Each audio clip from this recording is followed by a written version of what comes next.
Hit TV YouTube channels లో మీ వ్యాపార ప్రకటనలకు మరియు ప్రమోషనల్ ఇంటర్వ్యూస్ కోసం వెంటనే సంప్రదించండి.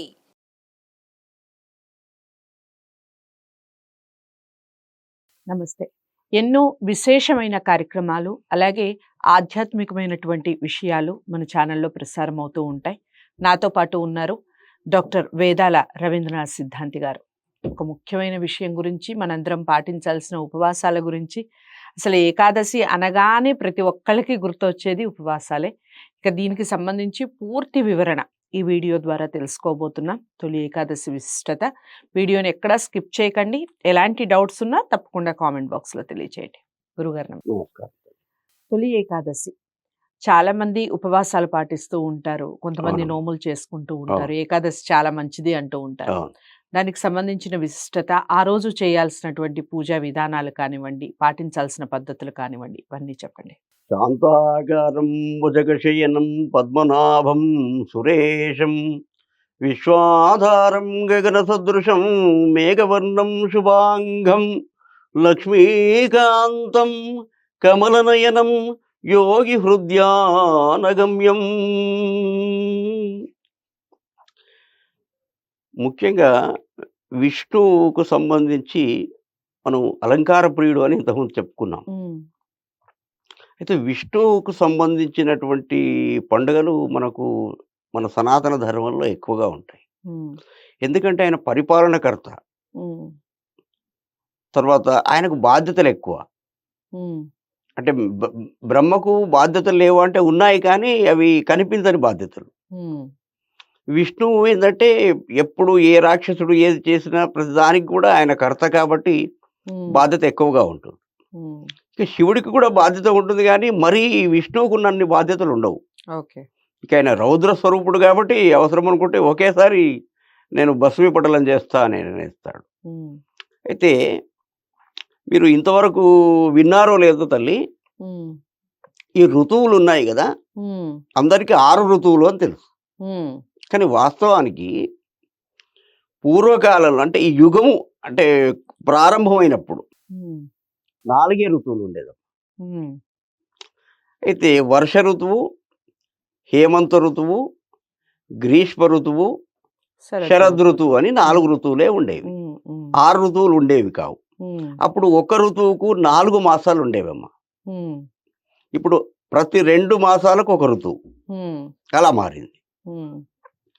అయితే సృష్టి ఆదిలో మొట్టమొదటి సృష్టి ప్రారంభించగానే ఈ యుగాది, యుగా ప్లస్ ఆది అంటే యుగాది, అట్లా అయిన తర్వాత చైత్ర శుద్ధ బహుళ పాడ్యమి నాడు అయింది కదమ్మా. ఇక తర్వాత మనకు ఈ యొక్క బహుళ ఏకాదశి రోజు మనకు ఈ వర్ష ఋతువులో వచ్చేటువంటి పాడ్యం ఏదైతే ఉందో దానినే తొలి ఏకాదశి అంటారు. అయితే ఈ యొక్క తొలి ఏకాదశి రోజు విష్ణు భగవానుడు యోగ నిద్రలో ఒక 4 నెలలు శయనిస్తాడు. ఏది పాలసముద్రంపై ఉన్నటువంటి ఆ యొక్క తల్పంపై, ఏది సర్పతల్పం ఉంటుంది కదా, దానిపై శయనిస్తాడు. ఎప్పటి వరకు అంటే కార్తీక మాసంలో వచ్చేటువంటి ఏకాదశి వరకు. కాబట్టి మీరు గమనిస్తే ఈ వర్ష ఋతువు కారణంగా అనుకోండి, లేదా ఋతువులు మారుతున్నాయి అనుకోండి, అంటే ఎండాకాలం వెళ్ళి వర్షాకాలం వచ్చేసింది అని, లేదా కొత్త నీరు వచ్చేసి పాత నీరు వెళ్ళిపోయింది అని అనుకోండి. ఇలా కొన్ని మార్పులు జరుగుతాయి ప్రకృతిలో. అది సైంటిఫిక్గా ఆలోచిస్తే. ఇక మనకు శాస్త్రీయంగా ఆలోచిస్తే కనుక విష్ణు అంటే ఎవరైతే ఈ యొక్క మన సృష్టిని రక్షిస్తున్నారో అతను కాస్త లీవ్ పెట్టి సెలవు తీసుకుంటున్నారు కనుక కొన్ని ఉపద్రవాలు సంభవించే అవకాశాలు ఉంటాయి. అంటే మనకి ఎక్కువగా ఈ యొక్క జూన్, జూలై, ఆగస్టు, సెప్టెంబర్ అంటే భాద్రపద మాసం వరకు, జ్యేష్ఠ, ఆషాఢ, శ్రావణ, భాద్రపద మాసాల్లో కొన్ని వ్యాధులు అవి అంటువ్యాధులు బాగా ప్రబలి ఉంటాయి. ఓకే. అంటే డాక్టర్లకు ఎక్కువగా పని ఉండేటువంటి ఈ 4 మాసాలు. అంటే ఇప్పుడు వామిటింగ్స్ అట్లాంటివి కొన్ని ఎక్కువగా అదేలే. ఈ యొక్క ఈ 4 మాసాల్లోనే ఉంటాయి. ఎందుకంటే విష్ణువు ఈ యొక్క రెస్ట్ తీసుకుంటున్నాడు గనుక కొన్ని శక్తులు విజృంభిస్తాయి. ఓకే. అలా విజృంభించడం వల్ల ఈ యొక్క ఈ వ్యాధులు గట్రా ఏర్పడి మానవులకు, దేవతలకు కూడా కొందరికి అంటే తక్కువ స్థాయి దేవతలకు కొంత ఇబ్బంది కలిగేటువంటి అవకాశం ఉంది తల్లి. ఓకే. తర్వాత ముఖ్యంగా ఇంకొకటి ఏమిటంటే మనకు ఈ యొక్క శయనైకాదశి జరిగేటువంటి కాలంలో ఈ 4 నెలలు శుభ్రమైన అంటే ఉత్తమమైన దేవతల యొక్క ప్రతిష్ఠాదులు చేయకూడదు అని ఆగమశాస్త్రం చెప్పింది. అయితే ఉగ్ర స్వరూపం కలిగినటువంటి దేవతలను ఆలయాల్లో ప్రతిష్ఠ చేసుకోవచ్చు. ఓకే. ఉగ్రదేవతలు అంటే మనకు వరాహస్వామి, నారసింహస్వామి, ఆంజనేయుడు, మహిషాసురమర్దిని, దుర్గాదేవి, వారాహీదేవి, ఓకే. మహాకాళి. ఇప్పుడు మనకు మహాకాళి జాతర ఇప్పుడు 14 నాడు ఉంది చూడండి, ఓకే. బోనాలు. అంటే అక్కడ ఉజ్జయినిలో కూడా ఉత్తమమైనటువంటి పూజలు జరుగుతాయి. ఉజ్జయిని నుండే తెచ్చారు కదా, 1853లో తెచ్చారు ఇక్కడికి అమ్మవారిని. ఓకే. ఇప్పుడు మనకు తెలిసి సికింద్రాబాద్ బోనాలు కూడా అప్పుడే ఉన్నాయి కదా. అంటే ఈ యొక్క స్వామి నిద్రించడం వల్లనే ఈ యొక్క ఉపద్రవాలు జరుగుతాయి అనేదేమో శాస్త్రం. తర్వాత మనం సైంటిఫిక్గా ఆలోచించినట్లయితే వాతావరణంలో వచ్చినటువంటి మార్పుల వల్ల నీరు కొంచెం కలుషితం కావడం లేదా కొత్త నీరు రావడం అనేది ఇటు మనం సైంటిఫిక్గా కూడా చెప్పుకోవచ్చు. ఈ శయన ఏకాదశి రోజు, ఈ ఏకాదశి రోజు ఉదయాన్నే స్నానం చేసి మనస్సులో ఒక సంకల్పం, అంటే కోరిక కాబట్టి సంకల్పం చేసుకోవాలి.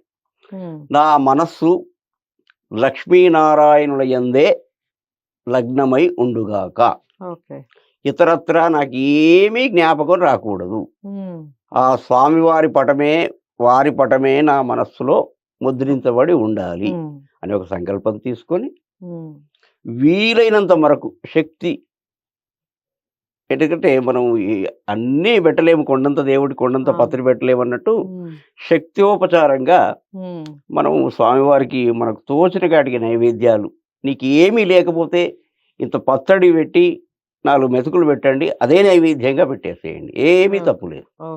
ఎందుకంటే ఇక భక్తి ముఖ్యం, ప్రసాదాలు ముఖ్యం కాదు.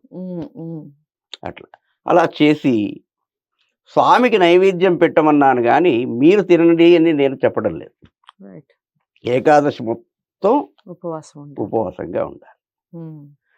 ఉండి ఆ రాత్రంతా వీలైతే, లేదా అలాంటి ఆరోగ్యం భగవంతుడు మీకు ఇచ్చి ఉంటే జాగరణ చేసి కేవలం నిద్రించకుండా ఉత్తమ గ్రంథాలను ఎవరి చేతనైనా చెప్పించుకోవడం, లేదా మనకే దాంట్లో అభినివేశం ఉంటే కనుక మనమే చదువుకోవడం గట్రా చేస్తే ఇంకా ఉత్తమ ఫలితాలు లభించే అవకాశం ఉంది.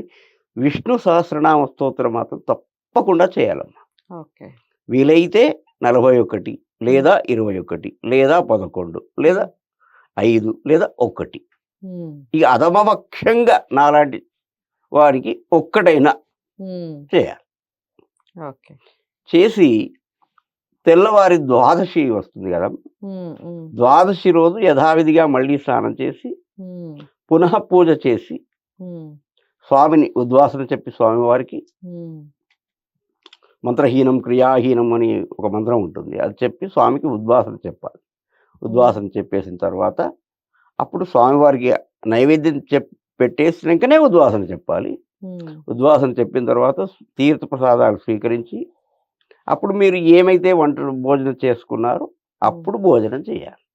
అలా చేయడం వల్ల ఈ యొక్క ఇహలోకంలో కొన్ని చిన్న చిన్న ఆపదలను స్వామి గట్టెక్కించి పరలోకంలో అంటే మరణానంతరము తప్పకుండా వైకుంఠం చేరతారని విష్ణు ధర్మోత్తర పురాణంలో ఉన్న విషయాన్ని మీకు విన్నవిస్తున్నా. చాలా చక్కటి వివరణ ఇచ్చారు గురువు గారు. అదండి ఏకాదశి విశిష్టత. ఏకాదశి నాడు ఉపవాసం చేసి అలాగే జాగరణ చేసి ఆ తర్వాత చేసే ఏదైతే క్రతువు ఉంటుందో అదంతా సఫలీకృతంగా చేయటం వల్ల మోక్షం లభిస్తుంది అన్నట్టుగా చెప్తున్నారు గురువుగారు. మీరు ఈ వీడియో అందరికీ షేర్ చేయండి. చాలామంది 100% ఉపవాసం ఉండటానికి ఇష్టపడతారు. ఇష్టం లేని వాళ్ళకు కూడా ఇక నుంచి ఈ వీడియో చూసిన తర్వాత తప్పకుండా ఉపవాసం చేయాలి అన్న సత్సంకల్పం అనేది కలగాలి. దానికోసమే ఇలాంటి వీడియోస్ చేయడం జరుగుతుంది. వీడియో అందరికీ నచ్చుతుందని అనుకుంటున్నాను. లైక్ చేసి షేర్ చేయండి. ఇంకా ఏమైనా డౌట్స్ ఉంటే స్క్రీన్ మీద కనపడే నెంబర్కి కాల్ చేయొచ్చు. కామెంట్ బాక్స్లో మీరు మీ విషయాలను అనేది చెప్పవచ్చు. తప్పకుండా వీడియోని లైక్ చేసి షేర్ చేయండి. ఛానల్ని సబ్స్క్రైబ్ చేసుకోండి. తదుపరి వీడియోతో మళ్ళీ కలుస్తాను. నమస్తే.